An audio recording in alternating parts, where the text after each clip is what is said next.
CatChat. Joe Stewart here with head Linfield football coach Joseph Smith. Coach, how you doing today? Doing well, thank you. I gotta imagine you are after a 70-point win over Puget Sound to open conference play just a couple days ago, right here in McMinnville. A big part of it sparked by not one, not two, but three special teams touchdowns. McLean Stone King runs in two. Paul Thigh adds a third. But then there were a couple of things still to be cleaned up on special teams, particularly in that PAT unit. But so overall, the good and the bad, what did you think about special teams? Not just on Saturday, but kind of throughout the course of the season this year? Well, our PAT, field goal team's been actually pretty good for most of the year, but we definitely had our worst game in that I can even remember. I mean, we did very poorly in that. So that's something we need to fix, and it was a multitude of things. So we'll get that addressed, but that probably was the finest special teams day I've seen. We had a huge game back in the mid-'90s. A guy named Tony Akawili was a phenomenal punt returner. We're playing SOU, and he just, every time they punted, it was going to get, he had a chance, and so that's probably the punt return yardage that we just missed. Was probably that game, but they had 11 punts and they averaged about 12 yards a punt. Okay, that's really bad, and so not only did we have the huge returns, but we had these really short kicks early because of the wind and some of the pressure that we put on them, and so it really was a perfect storm. We, made the punter uncomfortable, and then finally when they did get the wind, they outkicked their coverage, and that was a really fine day to see that. And the other thing that I think is really, really interesting in that game is we barely had any offense yardage, but the fields were so short because of that early quarter, and then all the three punt returns in the second quarter, and then Colby Calicoa's return to the one. I mean, it was unbelievably you just don't see that. Right. It was very strange. And another unsung I think hero of the game, if you will, was our kickoff team. They had to kick off into that wind, and I saw some of and after a couple foolish penalties that we had that were also going to get cleaned up, but we kicked off into the wind a lot and still had tremendous field position after those kickoffs. So I was really impressed. Maybe our best kickoff coverage day we've had in a while. So I was very proud of that. High praise for that unit, certainly. Yeah. And a lot of setting up for success from the special teams group. Moving to that offense that, as you mentioned, didn't rack up a whole lot of yardage, but certainly found their points. Really balanced offense so far. We talked about it a little bit last week. Getting back to that balanced system is what you guys have been working towards. And 33 pass attempts, 33 rush attempts. Obviously, you're running it a lot in that second half with the big lead. But what have you thought about the game plan so far, designed by Brett Elliott and Aaron Foley? Well, they do a great job of that, along obviously with Will and good collaborative group there. And they do a great job. So, the game plans have been good. Yes, we could always do things better, of course, but we're striving for balance, and I think we're finding that.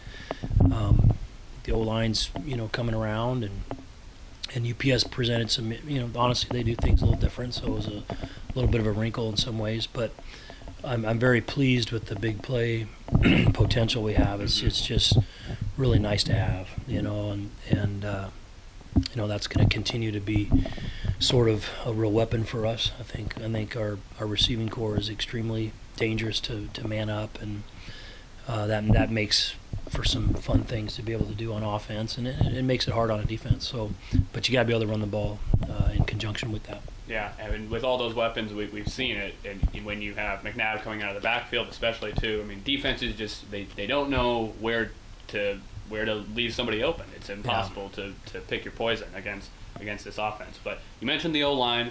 I thought you said they're coming around, and they looked really good against Puget Sound. I thought they only allowed the one sack. Conor Mcnab averaged over 5 yards a carry with their help.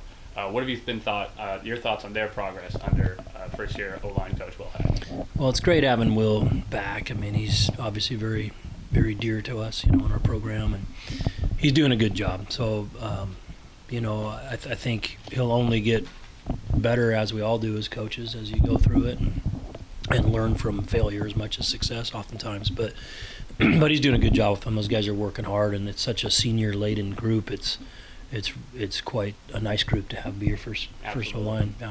Yeah, no, they've been impressive. They've been strong, and they've looked like they've been able to coalesce as a unit really easily this year. Moving to the defense, the secondary, we knew that there were kind of some questions coming in. That's where you had the most of your graduates last year on the defensive side of the ball, and it was a couple of suspect moments against Huntington, but they have really come a long way. And Caden Beege, Weatherby, and Coley Calicoa both had huge days on Saturday. What have you thought about that group's progress from the start of the season to now? Well, we had almost nowhere to go but up, I mean, we can laugh about it now, but it wasn't funny for a couple of weeks. So, and then that's the danger when you're young in the back row. A mistake there's a touchdown. Everywhere else it's a first down. D-line typically gives up first downs if they make a mistake. Linebackers, it's usually a little more, but the back row, the other team's band's playing. So that's the I guess the pressure that goes with playing secondary is you can't make assignment mistakes. You can't have poor communication, and oftentimes the more inexperienced you are, those are the mistakes you're making. So we are growing every week, every day really with that group, and we had some injuries early on, so we had different guys. I mean, I'm really proud of Chance Sparks. I mean, that guy was playing receiver, it was a dominant receiver for us, and made the change with not a whole lot of time, and really proud of him. And we've got other guys stepping up, Fazette's stepping up, and of course Jet Searle's stepping up too, and as you mentioned, Colby's playing great. Ben's been battling through things, playing good. So of course we expected BG to play well. He's the guy coming back with experience, so he doesn't get the accolades or the props because we expect it. But I'm proud of those guys. They're coming around, and I think our coaching staff's doing a really nice job with the guys. Yeah, and that's Phil Rombach moving back this year. We talked about it last week, and I mean, first year coach Justin Lyons has been handling the linebackers, and that's been going pretty well too. So it seems like as a whole, the defensive coaching staff really starting to figure out where those seams were early on and starting to eliminate them. The one place where we didn't have to worry about any seams, that defensive line, we kind of gloss over them because, as you mentioned, kind of same with BG, we just expect them to be great. Absolutely dominant against UPS, as dominant as we've seen them. What are your thoughts on the way that they've been able to excel?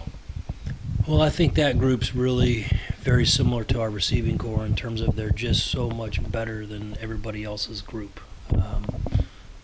Until we get into the elite category of teams in the country, then they're going to meet their match. But in conference, they're just going to be more dominant than most everybody they line up against. And not only like our receiving corps, not only are they physically dominant, they now have a bunch of experience to go with it. So they're not only talented but very intelligent and crafty at what they do. So. And they've got a tremendous coach, Coach Vaughn's, a master defensive line coach, and really proud of what he's been able to do. So fundamentally they're sound, athletically they're sound, and then intellectually they're sound. So it's a tough matchup, and they were dominant. I mean, it was a long day. It was boys against men on that front line when the Wildcats had the ball. All right, looking ahead to this week, maybe, as always, the toughest task on your Northwest Conference schedule. The Whitworth Pirates coming up. After a little bit of a bump in the road to start the year for them with a loss to a pretty good Carnegie Mellon squad, they've gone 3-0 since then, including a huge win against Lewis and Clark, 66-28 this last Saturday. So they're feeling good. It's going to be the first time in Spokane for you guys since that thriller in 2019 with the sun going down. What are you game planning for? What are you thinking about? Just what are your thoughts going into this big matchup on a big road trip? That's always fun, the 7-hour drive to Spokane. Sure. I think they're a good football team, and as you mentioned, I think they year in, year out are going to be good. They do a good job of just being fundamentally sound, in all phases. So kids play hard. They like playing for their team. So, I mean, they've got good camaraderie and good spirit. And Coach Sandberg's, he's a very fine coach. So they've got a good program. And they're playing for a league title. They believe that. So, I think we'll have our hands full. It's going to be a really fun game, and we're excited for that. I mean, our guys, haven't really had to compete for a while. And now we're going to. So I think that's fun, right? Everybody wants to compete. Kids come here because they want to play in meaningful games and play against good teams. So we have a very worthy challenger now, and that'll be fun. So I think they've got good offensive explosiveness. The quarterback's playing at a high level. That's different than where they've been. So I think they're better because of their potential for offensive output, and their defense is always solid with what they do. So they've got a couple of veteran guys. It'll be fun to see how we match up against. Yeah, going to be an exciting game. Once again, that is this Saturday in Spokane. The Pine Bowl is where we'll be. We'll bring you live audio coverage on the Linfield Sports Network, starting at 12:30 with kickoff at 1 o'clock as the Wildcats hit the road in conference play for the first time this year to take on the Pirates. Coach, good luck this weekend. Thanks for the time. Thank you. Appreciate it.